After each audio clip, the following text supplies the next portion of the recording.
Now that we've performed various types of installations, we want to show you how to set up an automated installation or Kickstart base configuration, which will automate or allow you to perform a hands-free or semi or majority hands-free installation. So thus far we've installed using custom partitions or implementing custom partitions, as well as implementing RAID 5 and logical volume management. So now let's label this section Kickstart Configurator, and we'll approach Kickstart automation in two parts, by first focusing on the GUI application provided with Red Hat Enterprise Linux, and then by actually implementing the automated installation as another installation that we perform. So what are some of the features provided by Kickstart? Well, the main feature is that it provides hands-free automated installation, which means the answers to the questions are provided via a script. So it's a scripted installation. Scripted installation.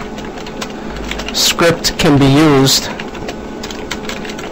on multiple systems to quickly deploy those multiple systems.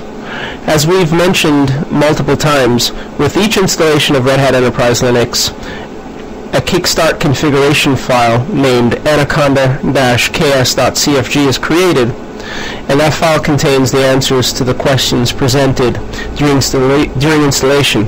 However, you may see comments in the file when you use more advanced partitioning schemes such as LVM. The utility that you need to run in order to make use of the Kickstart configurator is system config Kickstart. This utility isn't installed by default. Let's just note that. System config Kickstart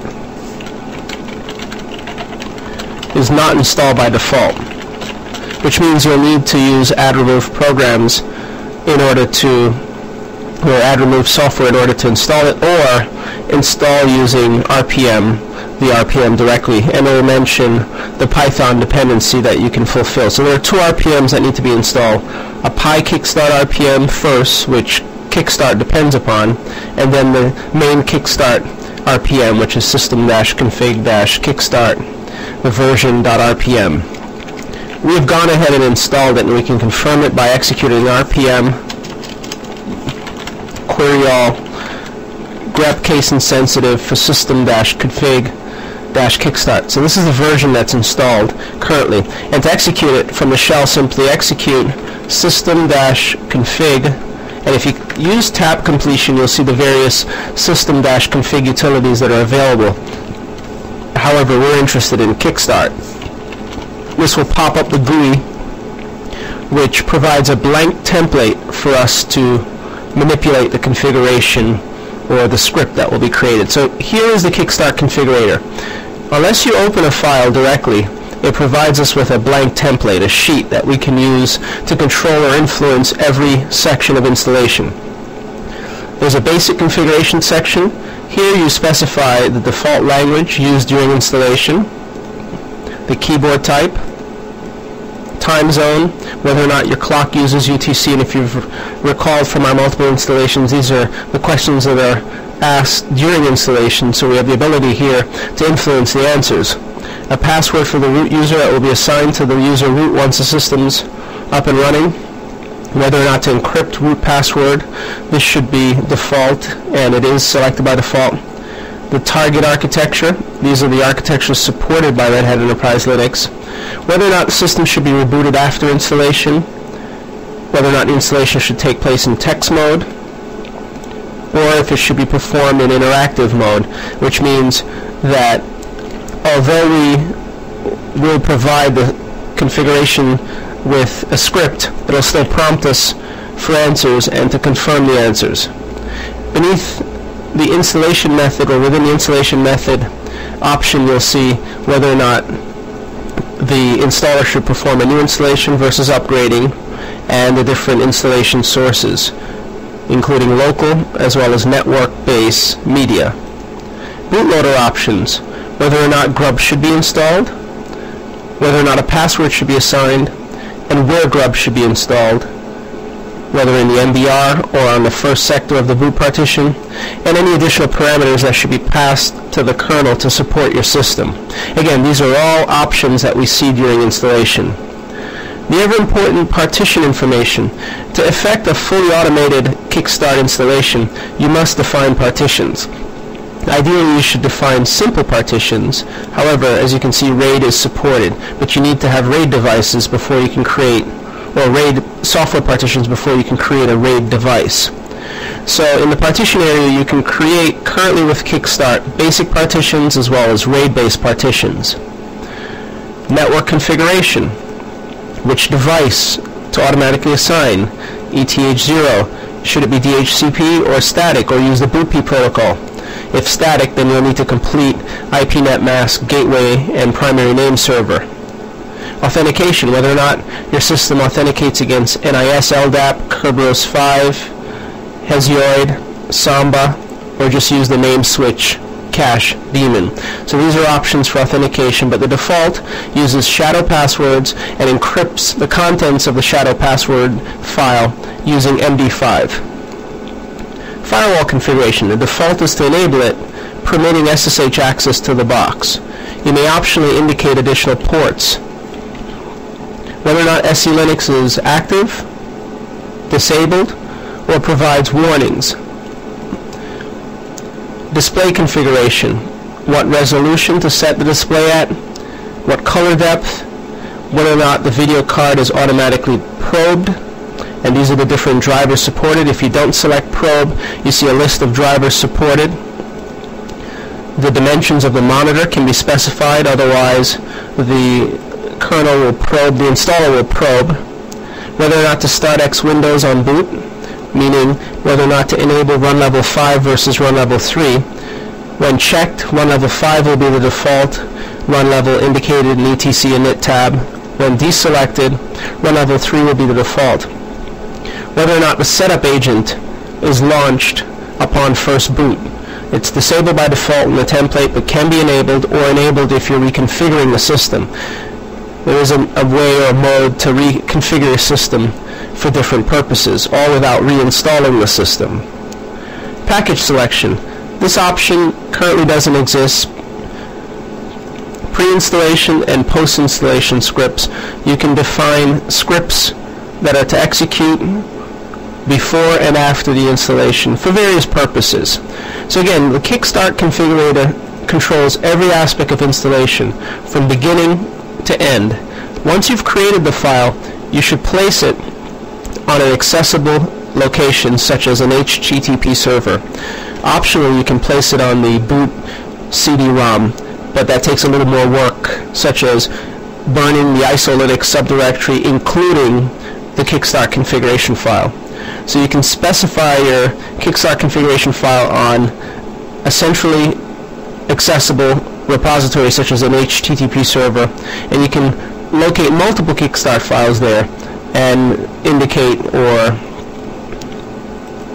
direct your systems administrators and or users to reference the appropriate Kickstart configuration file.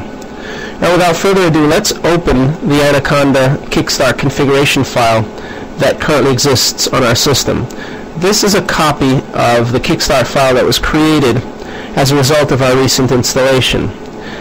The partition information will be commented out. There will be no partitions defined because we elected to set up an LVM-based partitioning scheme, which isn't supported by Kickstart.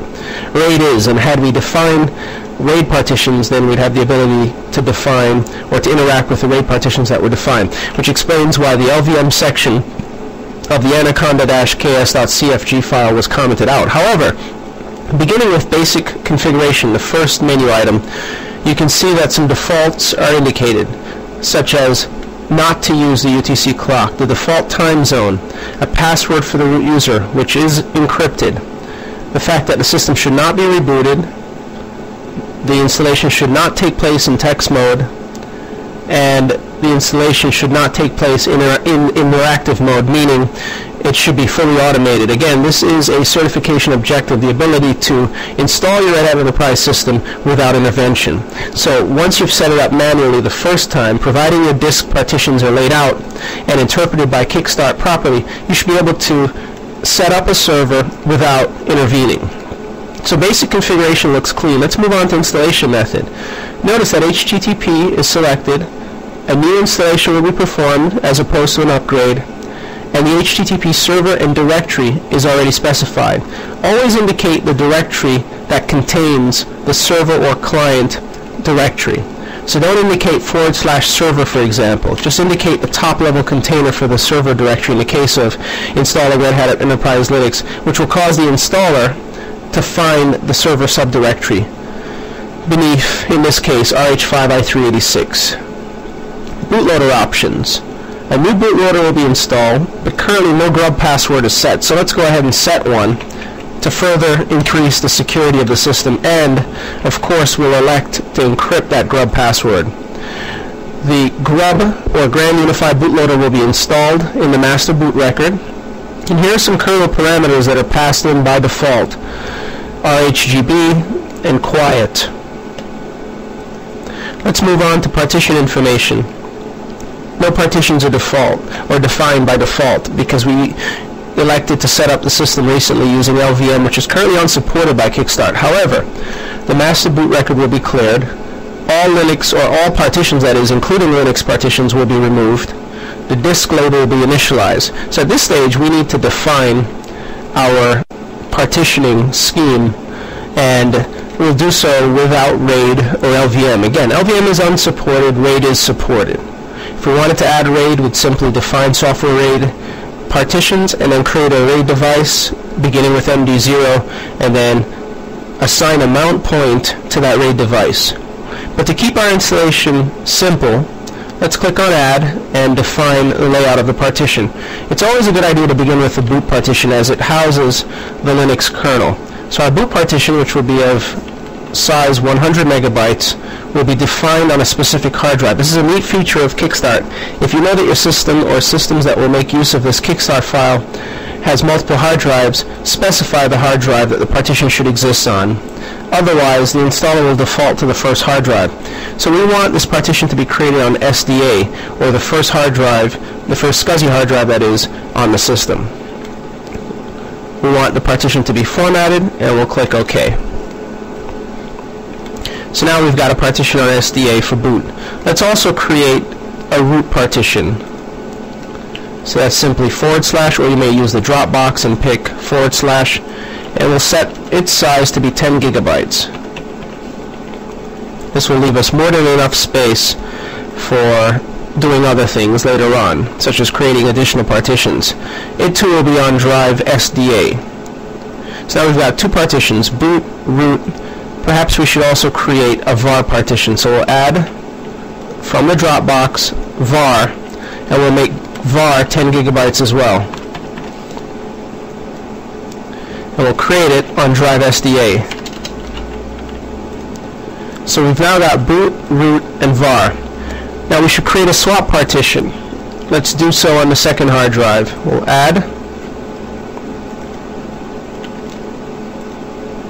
and the type will be swap, which will null or void the first option, and its size will be twice random access memory, which is the suggested size for creating swap partitions, as well as swap files. We can indicate a disk or an existing partition. We'll make a partition on a specific drive, SDB, as opposed to SDA, and the partition will be formatted. So now in SDB, we would have created a partition, and here it's set to, let's modify that, it should not be RAID, this should be swap. We inadvertently selected RAID, so that's swap as opposed to RAID, but we could create a RAID device with Kickstart. So far we have in place boot, root, and var. These are three primary partitions. If we create additional partitions on the first hard drive, an extended partition will be created to house n number of logical partitions. Otherwise, these three partitions will be the only partitions on the first hard drive. But these are enough partitions to move forward with our Kickstart installation. So with that said, let's move forward. We'll save click on Save File. This will save, and we'll save it as, instead of anaconda-ks.cfg, simply ks.cfg, and then move on to network configuration. ETH0 is already indicated for us because the installation was set up to assign DHCP to ETH0, so the settings were preserved. If you edit the network device, you'll see the ability to switch from DHCP to static or static IP or boot P. If DHCP suffices, let it be and move on. Authentication will use shadow passwords and MD5. None of the other name services will be used for this particular installation, but they are supported. Firewall configuration, it will be enabled and SSH will be permitted. The trusted device is the lone network interface on the server, ETH0. SE Linux will be active. Display configuration, color depth 8 bits or 256 colors, 640 by 480. However, once the graphics card is properly and monitor are properly probed, the resolution will switch or shift to 800 by 600. The setup agent will be disabled on the first boot up, but we can enable it if we like by simply dropping the box and changing it to enabled. The X Windows system will be configured. The video card will be auto-probed. Ditto for the monitor. Package selection isn't indicated. However, the Kickstart file has a list of packages that we selected during the manual installation of the system, so those packages will be reinstalled. Now with that said, we have a fully functional Kickstart file. Let's save the file. We need to publish this file to the HTTP server as it is accessible, and then we'll be able to make use of it. So let's just note steps, open previously created anaconda-ks.cfg file and modify. Define partitions appropriately or accordingly. Confirm settings, and last but not least, publish the anaconda-ks.cfg file to HTTP server. Now we're going to upload it to the server as simply ks.cfg, which we resaved it as, so we'll just indicate this as ks.cfg.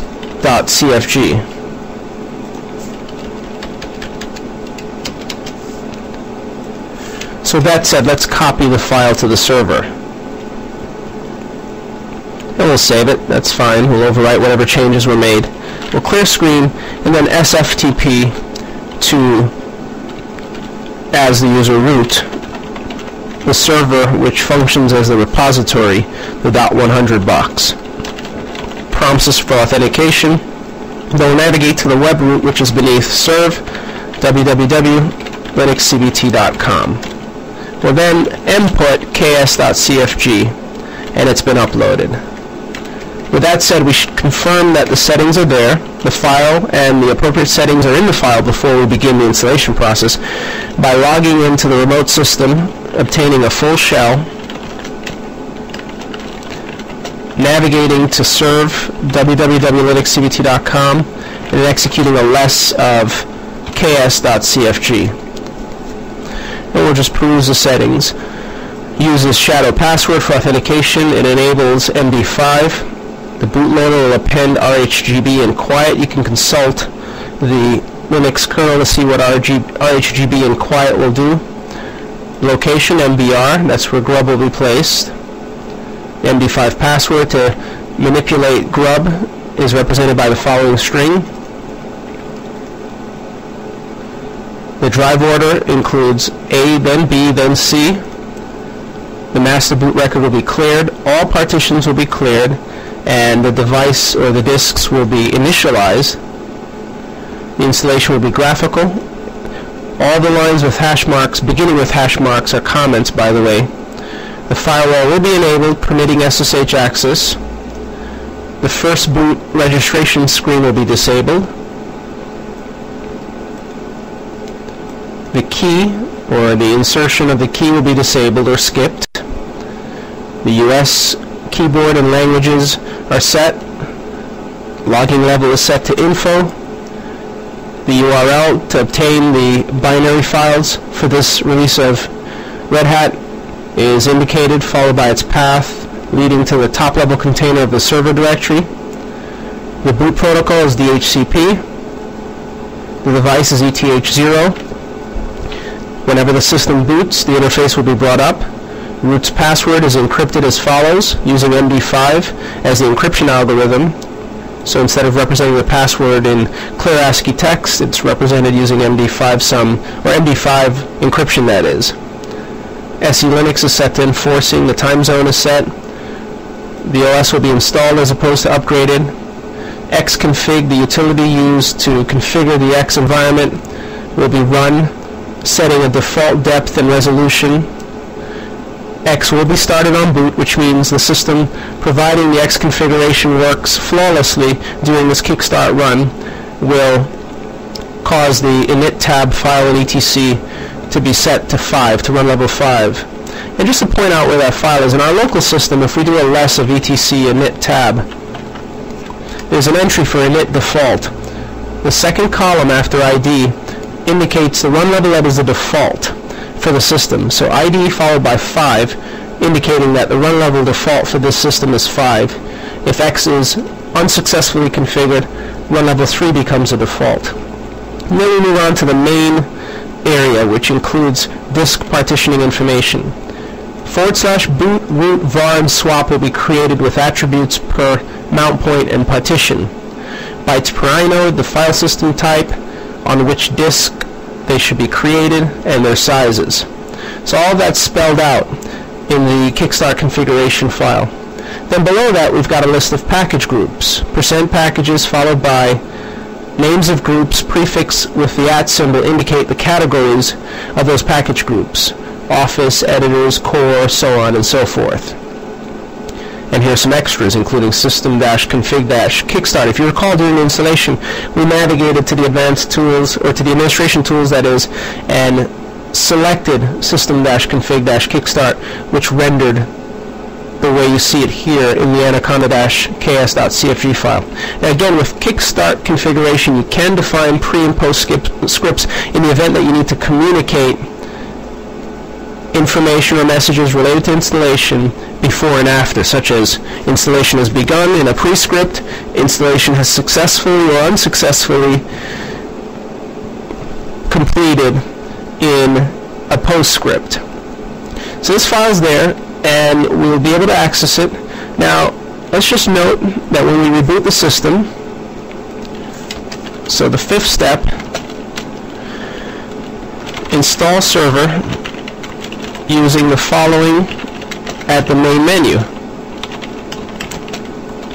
Linux space to tell the installer that we'd like to pass options in, ks equals, and the full path to the Kickstart configuration file, which is http 192.168.75.100/ks.cfg. We haven't placed the file beneath RH5i386, so we've placed it right off the root of right off the web root, that is. So we need to specify this. Now we should also note the following can be used to boot a Kickstart installation. 1. boot.iso CD-ROM. So from the images subdirectory, if you create, and that's the images subdirectory of your installation source. So let's take a look here just to show you our 5386.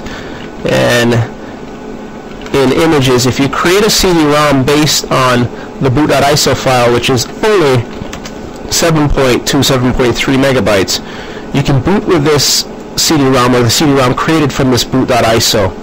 And then at the main menu, indicate Linux space ks equals and the path to your Kickstart configuration file.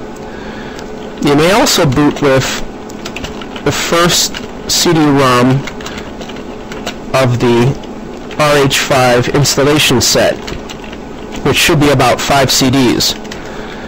You may also boot with the DVD-ROM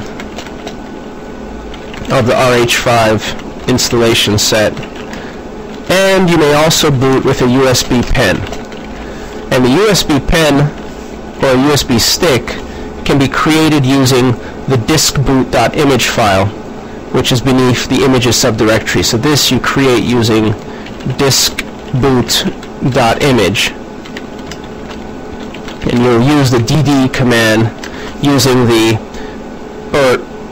referencing the diskboot.image file as the input file and the USB device location as the output file, which will cause the USB pen to be written in such a way that if your BIOS supports booting from a USB pen or USB stick, then it'll boot from it.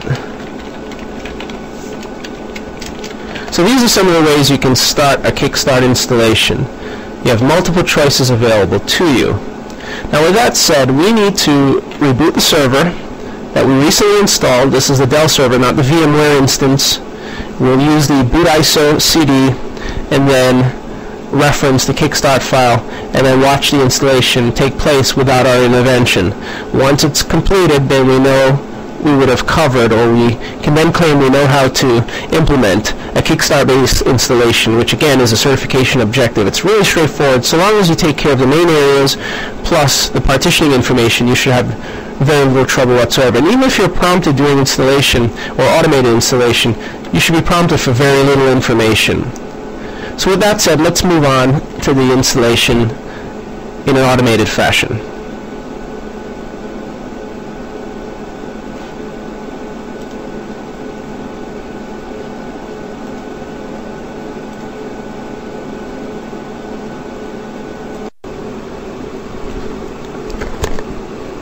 So now we're rebooting our system after the previous installation, and we should be up to the main menu momentarily. Again, we're using the boot ISO created CD-ROM, which is about 7.3 megabytes.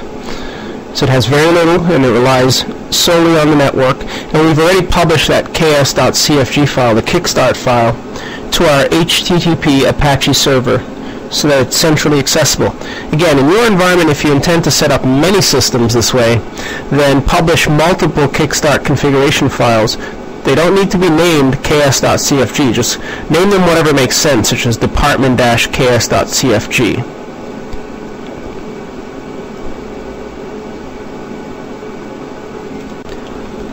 And now we're at the main menu, so we'll go ahead and indicate as mentioned Linux. And that's going to be Linux space ks equals, and the full URI, HTTP, the IP address of the server, followed by the path to the file ks.cfg. Again, you don't need to name the file ks.cfg. The installer will take any name you supply, and if you're installing multiple systems, such as classes of systems, perhaps grouped by department or purpose or intent, then simply name those files or organize those files into distinct directories and distribute those files to the appropriate administrators setting up the servers. So let's go ahead. Linux ks equals, and if you wanted to turn this into a text-based installation at this point, you certainly could. Append as many options as you need. The ks option is the key option. Now again, the Kickstart file can be placed on local media, such as on a CD-ROM. But for our intents and purposes, the ideal place to store the file is on a network location, such as an HTTP server. Makes it easy for us to update. We don't have to burn CD-ROM, so on and so forth. So let's continue.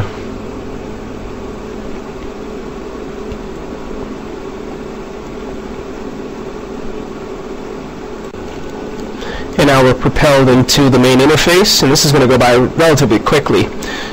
The key drivers are being loaded.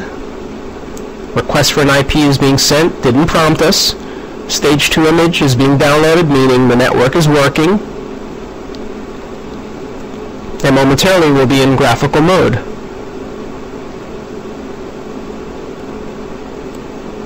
Probe is taking place.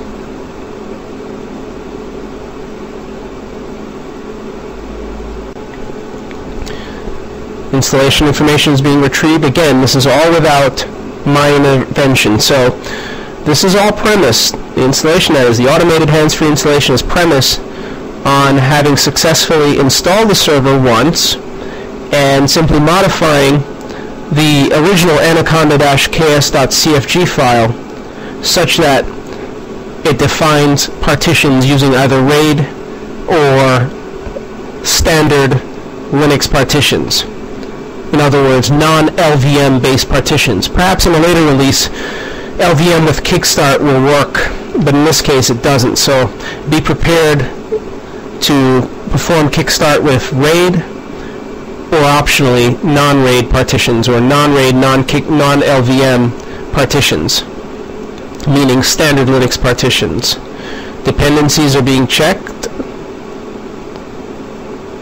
for the selected packages, which tells us that we're at that stage of installation where the installer has moved to the location of the file where the packages are to be specified. And also, the installer has to ensure that the packages are available on the server, on the HTTP server, or on the network-based server.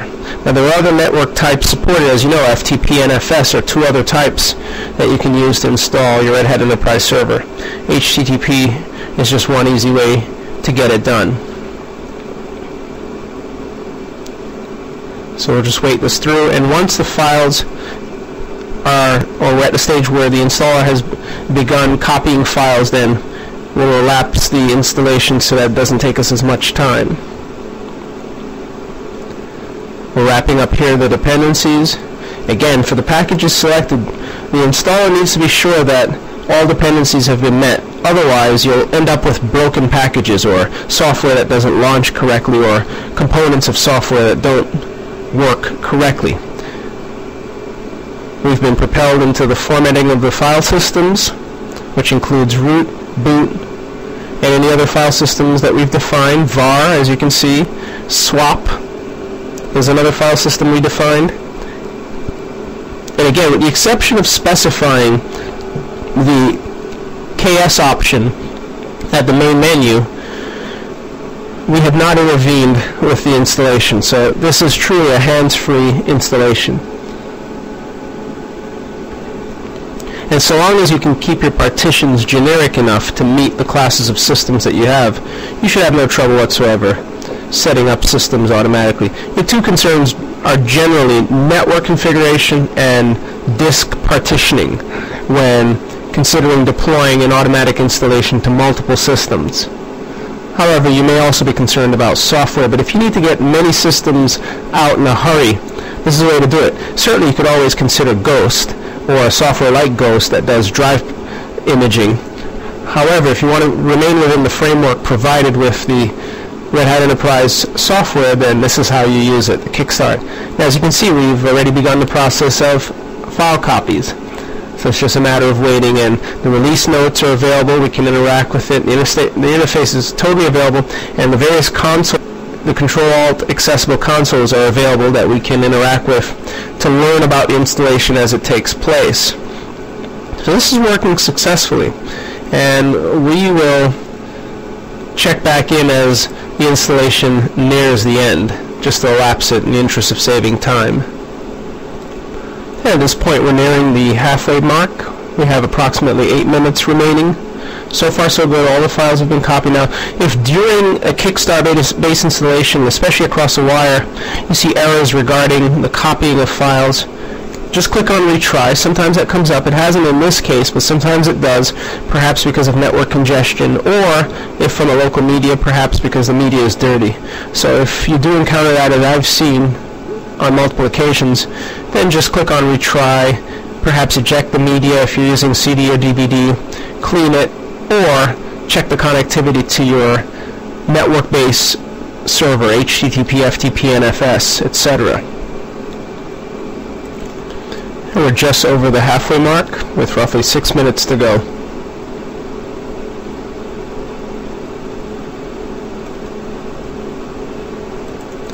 And here's an example of the inability to copy an RPM, cool key version RPM.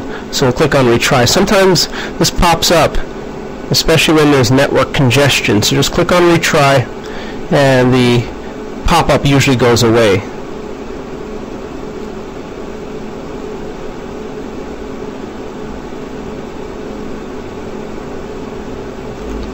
And we're getting down to the wire here. just under 2 minutes to go. All the files have been copied and post-installation configuration is taking place, which includes setting up the grub environment. And momentarily we'll be prompted to reboot the system. If you recall, during the Kickstart configuration, we elected to not have the Kickstart automated installation reboot the system for us, so we have to reboot manually. And now we're rebooting, going through initialization as usual, and the system should be back up and running momentarily.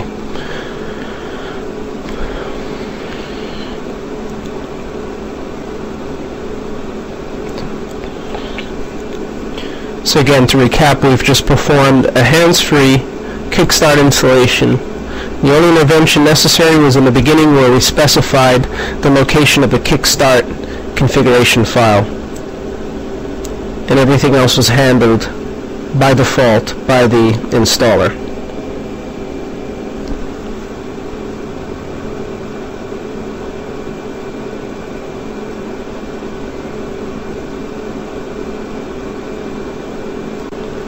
So now we're at the main menu. Let's ensure that the password's in place by attempting to modify the grub entry, and it doesn't let us, but P for password prompts us, and then it lets us. So this tells us that we've set things up properly. Now let's boot the system to full graphical user mode as opposed to single user mode as we've done thus far by pressing B to boot.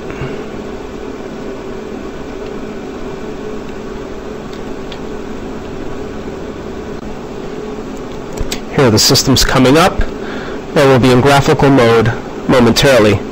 UDEV is starting, Universal Devices,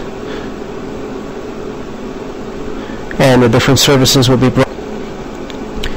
And now we're in graphical mode, 640 by 480. Spacebar to show details comes up in 640 by 480 with 8-bit colors. You can tell by the graininess of it all. Now, had we indicated 800 by 600 in the Kickstart utility, then the system would have come up in 800 by 600 mode.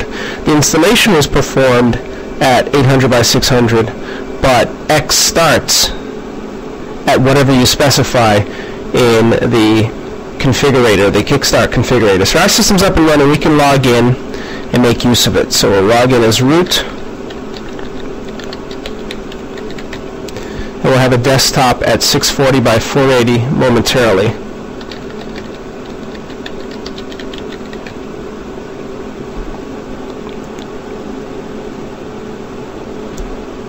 And there we have it.